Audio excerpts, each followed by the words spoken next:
الرحیم۔ محسن انسانیت کا لفظ حضور صلی اللہ علیہ وسلم کے علاوہ کسی اور کے لیے استعمال کرنا۔ سوال: محسن انسانیت کا لفظ رسول اللہ صلی اللہ علیہ وسلم کے علاوہ کسی اور کے لیے استعمال کرنا کیسے ہے؟ اگر کوئی شخص محسن انسانیت بولتا ہے اور مراد حضور صلی اللہ علیہ وسلم کا غیر لیتا ہے، کوئی اور مشہور شخصیت اس سے مراد لیتا ہے، تو یہ کیسا ہے؟ جواب: محسن انسانیت رسول اللہ صلی اللہ علیہ وسلم کے علاوہ کے لیے استعمال نہیں کرنا چاہیے، البتہ اگر کوئی آدمی کسی دوسرے کے لیے تاویلاً بول دے تو گنجائش ہے، اس لیے مطعون نہ کیا جائے۔ مطلب یہ ہے کہ اگر لغوی اعتبار سے دیکھا جائے تو اس کا معنی ہوتا ہے انسانیت پر احسان کرنے والا، تو لغوی اعتبار سے تو اس کا اطلاق حضور صلی اللہ علیہ وسلم پر بھی ہو سکتا ہے اور دیگر شخصیات پر بھی ہو سکتا ہے جنہوں نے انسانیت کے لیے کوئی اچھا کام کیا، انسانیت کو کوئی نہ کوئی فائدہ پہنچایا۔ لیکن عرف میں محسن انسانیت کا لفظ خاص ہو گیا ہے حضور صلی اللہ علیہ وسلم کے ساتھ، لہذا محسن انسانیت کا لفظ غیر پر کسی اور شخصیت پر اس کا اطلاق نہیں کرنا چاہیے اور اس سے پرہیز کرنا چاہیے۔ لیکن اگر محسن انسانیت بول کر کوئی اور شخصیت کوئی مراد لیتا ہے اور وہ کوئی نہ کوئی تعویل کرتا ہے کہ میری مراد ہے احسانیت پر، انسانیت پر کوئی نہ کوئی احسان کرنے والا، خواہ وہ کسی بھی شکل میں ہو، تو اس کی گنجائش ہے اور اس پر پھر اس کو مطعون نہ کیا جائے، اس کو برا بھلا نہ کہا جائے کہ تم نے کیوں ایسا کہا ہے۔ حضور صلی اللہ علیہ وسلم کو امی کہنا۔ سوال: حضور صلی اللہ علیہ وسلم کو علوم شرائع ملنے کے باوجود امی کہنا کیسا ہے؟ سوال کا خلاصہ یہ ہے کہ حضور صلی اللہ علیہ وسلم کو شریعتوں کا علم تھا، اس کے باوجود بھی آپ صلی اللہ علیہ وسلم کو امی کہنا شرعاً جائز ہے یا ناجائز ہے؟ جواب: امی کے معنی ان پڑھ کے نہیں ہیں، بلکہ امی اس کو کہتے ہیں جس نے کسی شخص سے لکھنا پڑھنا نہ سیکھا ہو۔ حضور صلی اللہ علیہ وسلم کو اللہ تعالیٰ نے بذات خود علم عطا فرمایا، آپ صلی اللہ علیہ وسلم نے کسی سے لکھنا پڑھنا نہیں سیکھا، اس لیے آپ صلی اللہ علیہ وسلم کو امی کہنا درست ہے۔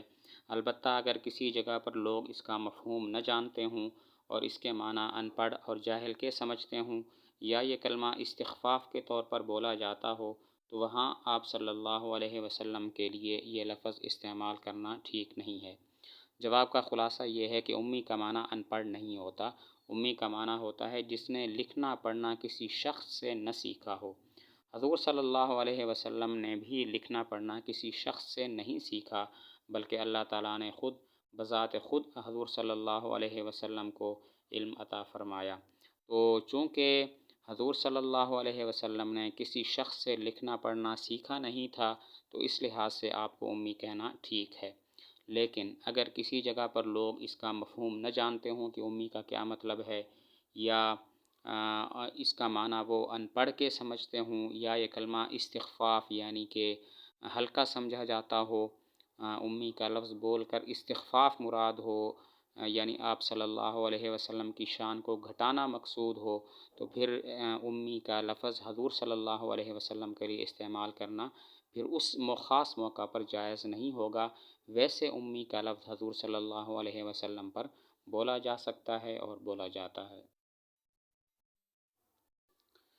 کسی کا حضرت عیسیٰ علیہ السلام کو ابن اللہ کہہ کر انکار کرنا۔ سوال: زید نے ایک موقع پر حضرت عیسیٰ علیہ السلام کو ابن اللہ کہا، اب اعلانیہ انکار کرتا ہے تو کیا حکم ہے؟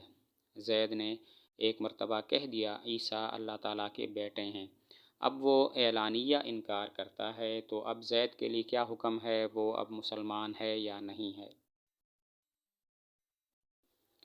جواب: صورت مسئولہ میں زید نے اگر اعتقاداً حضرت عیسیٰ علیہ السلام کو ابن اللہ کہا تھا تو وہ مرتد ہو گیا اور اس کی بیوی نکاح سے خارج ہو گئی تھی، لیکن چونکہ اب وہ اپنے قول کا منکر ہے اور یہ انکار توبہ اور اپنے قول سے رجوع ہے، اس لیے اس سے کچھ تعرض نہ کیا جائے اور حسب ضرورت اس کو سمجھایا جائے۔ اگر اس کے ذہن میں کوئی خلجان ہو تو تسلی بخش جواب دیا جائے، البتہ تجدید نکاح ضروری ہے۔ جواب کا خلاصہ یہ ہے کہ اگر اس کا یہ عقیدہ تھا کہ حضرت عیسیٰ علیہ السلام اللہ تعالیٰ کے بیٹے ہیں، تو وہ اسلام سے خارج ہو گیا، اس کی بیوی سے اس کا نکاح بھی ختم ہو گیا۔ لیکن اب حال یہ ہے کہ وہ اعلانیہ انکار کرتا ہے، تو اس کا مطلب ہے اس نے اپنے قول سے رجوع کر لیا ہے اور توبہ کر لی ہے، تو اب اس کو نہ چھیڑا جائے، اس کو کچھ نہ کہا جائے، البتہ اس کو سمجھایا جائے۔ اگر اب بھی اس کے ذہن میں کوئی خلجان، کوئی شک باقی ہے، تو اس کے شک کو دلائل سے دور کیا جائے، اور جو اس نے پہلے ابن اللہ کہہ دیا تھا حضرت عیسیٰ علیہ السلام کو، تو اس کی بیوی کا نکاح اس سے ختم ہو گیا تھا، تو نکاح از سر نو کرنا اس کے لیے اب ضروری ہو گیا۔ حضرت ابراہیم علیہ السلام رسول تھے یا نبی؟ یعنی حضرت ابراہیم علیہ السلام کو اب ہم کیا کہیں گے، وہ رسول تھے یا ان کو نبی کہیں گے؟ جواب، نبی اور رسول کی مشہور تعریف یہ ہے کہ رسول خاص ہے، نبی عام ہے۔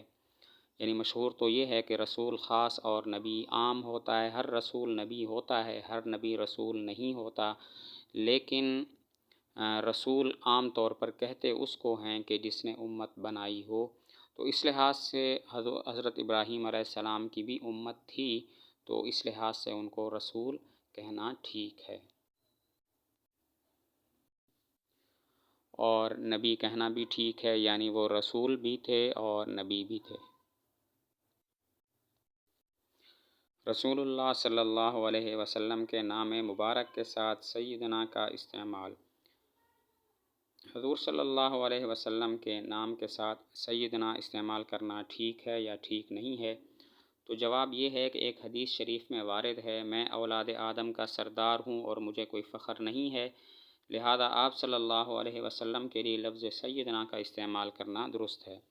جواب کا خلاصہ یہ ہے کہ سیدنا کا مطلب ہے ہمارے سردار، اور حضور صلی اللہ علیہ وسلم نے خود اپنے آپ کو سردار ایک حدیث میں فرمایا ہے، چنانچہ فرمایا، میں اولاد آدم کا سردار ہوں اور مجھے کوئی فخر نہیں ہے۔ چونکہ خود حضور صلی اللہ علیہ وسلم نے سید کا لفظ اپنے لیے استعمال کیا ہے، تو اس لحاظ سے آپ صلی اللہ علیہ وسلم کو سیدنا کہنا درست ہے۔ انبیاء اور رسول کی تعداد۔ سوال، انبیاء اور رسولوں کی تعداد کتنی ہے اور اس کا حوالہ کہاں سے ملے گا؟ یعنی انبیاء اور رسول کل کتنی تعداد میں زمین پر آئے اور اس کا حوالہ کہاں سے ملے گا؟